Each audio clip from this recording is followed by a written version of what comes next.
When Kyle Morley does his custom work, whether it's a full bike build or something as simple as a paint job on a helmet, he likes to have artistic freedom in order to create the best possible product. Morley started his professional journey close to 20 years ago in the collision industry as an automotive painter. However, about 7 years ago, he left the body shop industry to open his own custom motorcycle shop, Execution Style Custom Paint, in Elmer, New Jersey. 90% of the shop's work is custom paint in the form of graphics and airbrush work for motorcycles, but Kyle will also take on an occasional full bike build. While Kyle obviously excels at paint work, his custom bike builds will make your jaw drop too. Just take a look at this 2005 Harley-Davidson Softail Night Train he recently completed. It's our latest ride of the week.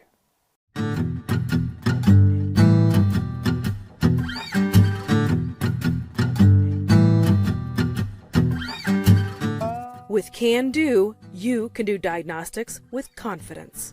Hey everyone, I'm Greg Jones for Motorcycle and Powersports News, and today we're going over the details of this 2005 Harley Softail Night Train, custom built by Kyle Morley of Execution Style Custom Paint.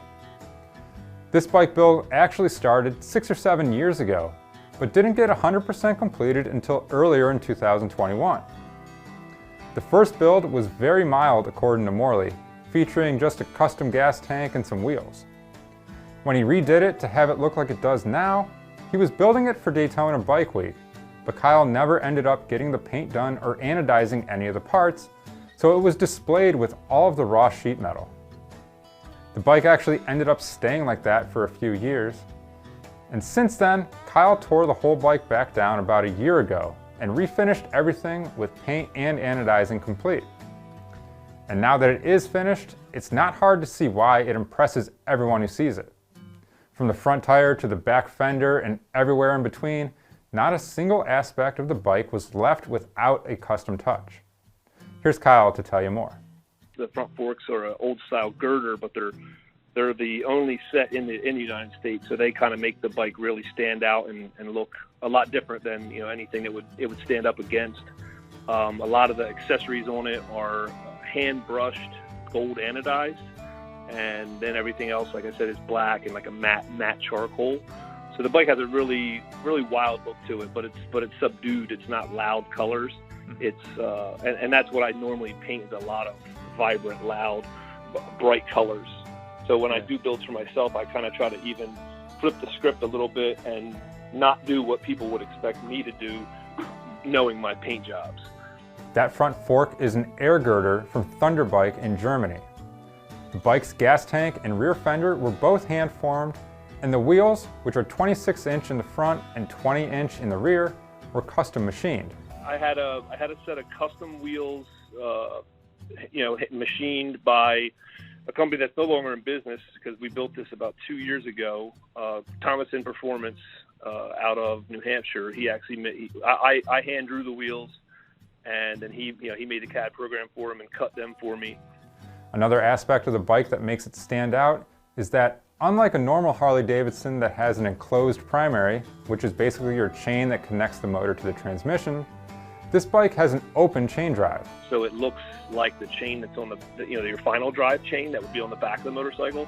Yeah. It has one of those on the side, so it's actually two chains. If you look at the side of the bike, it's got the front primary chain and then the final drive, and they're both gold 530 chains to match the gold anodizing that's on the wheels and a few accessories. Those accessories are the headlight ring, the Flow Motorsports foot pegs, the wheels, and the air cleaner, which is just a velocity stack. All of that was hand brushed and then anodized gold in-house at Execution Style Custom Paint. When it came to painting the rest of the bike, the frame got painted with PPG paint and a matte charcoal finish.